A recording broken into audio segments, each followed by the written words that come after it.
You don't need a high-ticket sales funnel. You don't need another high-ticket sales script. You don't need a better high-ticket sales strategy. You don't need another 10K offer. You don't need a business coach. What you're actually doing is using strategy as a hiding place. This video is a pattern interrupt in the No More Funnel series because I want to invite women to really consider the subconscious reason why they're looking for a new funnel, why they're chasing new funnels, new strategies, why they're tweaking their messaging, why they're looking for more cold copy, the best sales script, and why they're trying to create high net income months instead of focusing on the thing that they say they want. Because there's this terror of realizing, what if it actually works? What happens when you make that $1 million month? What happens when you make the $1 million week? What happens when you make the 6-figure months? If it works, are you going to lose the safety that you know, your marriage, your friends, your relationship, your family? What is going to leave you? Who is going to leave you? What is going to change in this safety that you're holding on to, trying so hard to be relatable? Hello, beautiful, and welcome to High Ticket Sales for Women in the Prosperous Womb. Let's talk about why so many women are focusing on selling 10K offers instead of the 500K offer or the 250K offer or the 100K offer, the thing that God has put in their hearts for their clients, the thing that God has given them the gifts, the talents, the skills, the experiences, the training, the life for. They're still stuck on selling 10K offers, 25K offers. What happens when you leave the safety of the low ticket offers and do the thing that God is actually calling you to do? You see, 10K offers are relatable success. They're relatable. Everybody's doing it. Everybody in their mastermind is selling a 10K offer. But why are you avoiding the 500K offer, that legacy offer? Because that kind of money, it changes the frequency of your entire life. It changes your marriage. It changes your relationships, your friendships, the conversations that you have. It changes your tax bracket. It changes everything that you're holding on to so dearly. One of the things that happens so many times when women come to the prosperous womb is this unspoken thought that if I out earn my husband, he will leave. So nobody says this. Nobody comes to the prosperous womb and says, Mimi, I want to stay at a 10K offer because I'm afraid that my husband will leave if I make more money than him, or that my family would start to kind of treat me differently or think I'm bad or whatever it is they think about people who make money, or that my friends are going to say it must be nice when something happens. Nobody says that, but they're thinking it subconsciously. This is the reason why they take so much time selling the offer. So we're going to the Alabaster studio and work on the 8-figure pause. We're going to the Alabaster studio, we're creating the offer. And then I see women start to say, well, maybe I should start with a 45K offer. Maybe I should do this. And then I ask the question, what if it was safe? What if no one will leave you? What if your family will celebrate you? What if your husband will acknowledge you and love you even more, knowing that the expansion of your marriage is expanding even more because you're bringing in 10 times what he makes in 3 years? You do that in 1 week. What if nothing bad will happen because you're making money? What if your husband won't file for divorce because you won the Oscars? What if money was not the thing that will make anyone leave you or treat you differently? Would you charge the $500,000? And then they pause and go, oh my God, I didn't even know I was thinking that, but I mean, everything would change. Look, I know this because it happened to me. I remember after law school when I started working in the law firm, and when I was making $500,000, and if I complained to someone, just, at those times I would complain, I'm paying too much in taxes. All my money is going to taxes, and they would say, I wish I paid 6 figures in taxes. It must be nice. And I thought, oh, this is not the group I should be talking to. And then I remember feeling really alone, and you feel like you have to quietly live your life because you can't have not just money conversations, the quality of the conversations you're having is a little different. And the people that were with you, they were holding that space for you, your struggle, I call it the struggle bonding friends, that you struggle together, all those things. The moment you leave that group, they don't recognize you anymore. Now you're bad. Now you're like those people their parents talked about when they were younger, people who make money, who are bad because they're millionaires, because they're multimillionaires, because they're billionaires, or whatever it is. The same reason why people say Elon Musk is bad. What happens when you make that money? Are you bad? So when you don't think people are going to recognize you, you try to be relatable. The 10K offer, the 15K offer, the 25K offer. Here's the thing. The safety of the strategy will keep you from what God is calling you to do. When you're a struggling entrepreneur and you're making, $500 a week or $50,000 a week, everybody loves you and everybody's supporting you and cheering you on. But the moment that you think, my success is going to be real, I'm going to make $1 million this week. If I sell a 500K offer and I have 2 clients, that's $1 million. If I sell a 100K offer and I have 10 clients, that's $1 million. But if I sell 10K offers and have 10 clients, it's just $100,000. That's just $100,000. These are the things that play out in women's minds when they come into the prosperous womb. It's what I see out in the marketplace when I hear my colleagues talking about 5K offers, 10K offers. When I created my first 100K offer, I did not tell my colleagues. And when I told them, it was an apology. I'm sorry, guys. I kind of needed to create a high-ticket coaching offer because I'm going through this divorce and I try to get all my skills in so that I can sell this high-ticket coaching offer and have money coming in faster. And everybody looked at me and said, oh, how do you think you could do that? Like, who's going to buy that from you? Like, what makes you think you're ready for that? Faith, Jesus, the Holy Spirit, God, creator of the universe, that I'm partnering with, my faith in him, all the degrees, all the experiences. Forget all of that. I had to explain myself because I felt like I was coming away from the group. I was removing that mask that's going to make me unrelatable. But what I realized was I don't want to be relatable. You're not relatable. You're partnering with the God, the creator of the universe, with the Holy Spirit. I invite you to go back to some of the stories you heard when you were growing up about money, about people who were, what was it? I've been called, not just unrelatable, but people who want overachievers, go-getters, people who wanted to do more than what everybody else around them was doing.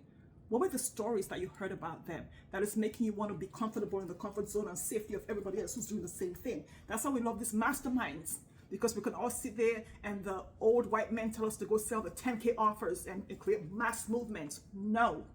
You do what God is calling you to do. Because just because you want something more, because you want something different, does not make you bad, does not make you whatever. It makes you a child of the Most High God who's been obedient to what God is calling you to do. What happens in your family system when the woman holds the wealth? What happens in a marriage when the woman is making 10 times what her husband is making? I remember once when I was married, and one day at the time I was writing and I made about $3,000 in 2 hours. And I remember my then husband saying to me, is that even legal? And I remember thinking, well, yeah, I know SEO. So when I write, I know I'm going to make $3,000 an hour. I was writing I was the National Fashion Examiner at the time. I was writing for the Examiner. And the more SEO you knew, the faster you made thousands of dollars. So in 2 hours, I could make $3,000 or $5,000. And he was freaked out because he said to me, is that legal? And as attorneys, yeah, we have to ask those questions. But I thought, oh crap, I guess I'm just going to stay with $5,000 today, because if I make more than this, I don't want to have that conversation. So as women, sometimes we put ourselves down because we want to protect our belonging by staying in a scarcity swirl, by choosing 10K strategy problems instead of 500K strategy problems, by choosing the 10K solution about the $500,000 solution, just to make sure we don't cast ourselves out of the clan, out of the living room, to make sure that nobody says it must be nice. It is nice. It is nice. Relatability becomes the ceiling that we put in our coaching offers. So when I'm co-creating with women in the prosperous womb and it's time to create that 100K offer, that 250K offer, I don't know. I don't want to price myself out of the market. Are you kidding me? I'm not even going to touch that. There's hundreds of videos on my channel that can support you with that one. Being seen as relatable to your spouse, your friends, your family, your colleagues is a thing that's keeping so many women, especially Black women, small. So many women, I'm going to put a name on it, okay? Women, Black women, minority women, whatever woman, white women, whoever you are, it's keeping us small because our growth is a direct threat to the story of suffering that we're born into. The story of suffering that we saw from our grandmothers, our great-grandmothers, the story of suffering we see in marriages where marriages are broken up, where divorce happens. No. It's a story that keeps you subrogated to something other than God. Tell me in what world that is okay. Because when you're marketing, it requires you to be seen. When you're messaging, there's a version of you that is selling the $500,000 coaching offer that nobody in your family or your village or your country recognizes yet. That nobody in your mastermind recognizes yet. My coach is not selling a $500,000 coaching offer. There's this version of me that my friends don't recognize where they're going. We saw your YouTube channel. $500,000? Who is even paying you that? Like, what is wrong with you? You're so out there. Get your head out of the sky. Family will tell you to be real. Get real. I have one client who says to me, my family's always saying, I hope this works out for you. You know, you're working with Mimi. She's out there. Like, I hope it works out for you. You know, she has all these degrees, so it works out for her. Really? And nobody is saying this because they don't like you or because they hate you. It's because they love you and they want to protect you from failing, from doing the thing. But rejection is good for you. People saying no to you is good for you because it clears the way for the people who want the thing, the Calebs to come to you. For the people that are creating life raft offers for 10K and 25K and 15K because they're afraid to sell the lighthouse offer that's going to attract Caleb, who's going to remember who she is and come for the offer. So they're creating life raft offers and trying to save people and drag people to their greatness. I talk about pain points and urgency and scarcity. When you come to the prosperous room, pain points, urgency, and scarcity go out the window. Go out the window. You're going to have to tap into something greater than scarcity, greater than what the devil is telling you to sell your $500,000 offer, to sell your 100K offer. You're going to tap into the faith. You're going to actually crunch your panties, crunch your butt cheeks, clutch your butt cheeks, pee on yourself, and say the investment to work with me is $500,000. The investment to work with me is 100K. You're going to step away from playing that little crap of 10K offers, 15K offers, and life raft offers and try to save people. There's a fish for Jonah. There's a fish for Jonah. So you staying small doesn't keep your marriage safe. Been there, done that. You staying small does not make your friends love you. That's like saying to your husband or to your parents or to whoever, if I stop breathing, if I hold my breath for an hour, will you love me more? Will you love me more if I don't breathe? Will you love me more if I make myself so small that you start to feel bigger, that you start to feel more intelligent? Will that make you taller if I charge only 10K? No. Nothing changes because you make yourself less than who God says you are. Nothing changes because you refuse to do the thing that God is telling you to do because of the people that are around you. When God needs you to go, Lot cannot cover you. All this stuff is all in the Bible. When Abraham was going and Lot was coming. When God is calling you to do a thing, not everyone can come with you to where you're going, and that's okay. And that's okay. I'm not saying leave people behind. Seek God's wisdom and discernment so you're not stuck in a cycle of scarcity. When God has plans for the money, there's the villages in Africa you're going to go build wells in. There's the charities that God has called you to do that you haven't even created yet because this 10K offer is paying your bill and it's paying the mortgage and it's doing all the things you need to do, but it's not enough for you to send those 5 kids to college that will get deported if they're not in college. But no. You don't want your husband to leave you. You don't want to rock that boat for your family, for your friends, for your relationship. You don't want your parents to get mad at you and think, who do you think you are? You make more money than me, so now you think you're all that? Now you think you just talk to me that way? No. This is a generational blessing. You are not relatable. Stop trying to be relatable. You end up selling 10K offers and 5K offers.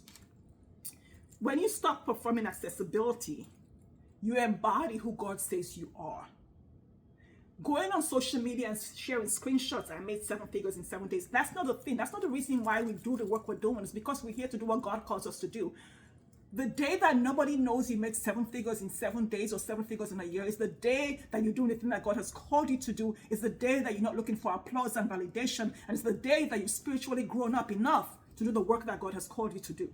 Until you stop doing that, I spent 8 figures in 8 days, 8 figures in 8 minutes. Nobody gives a damn. Nobody cares about your money, your wedding dress, your engagement ring, or your children as much as you do.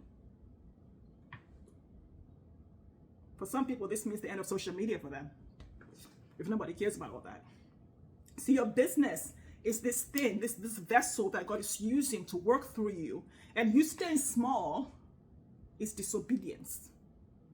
You staying relatable is disobedience. You are made in God's image. We're all made in God's image, so we're all relatable to God. But you and I don't need to be in the same scarcity world for us to be friends or for us to like each other. If people are going to walk out of your life because of the money that you make, do you have to think twice? The money in your hands is a healing balm in the world for the work that God has called you to do as part of your assignment. You're not doing your assignment. Anyway, I already said this.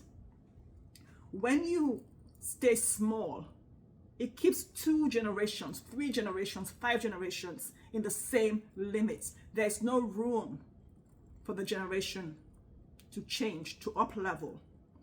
When you take action, your lineage depends on this. Your children are watching, your grandchildren are watching, my daughters are watching, my kids are watching me.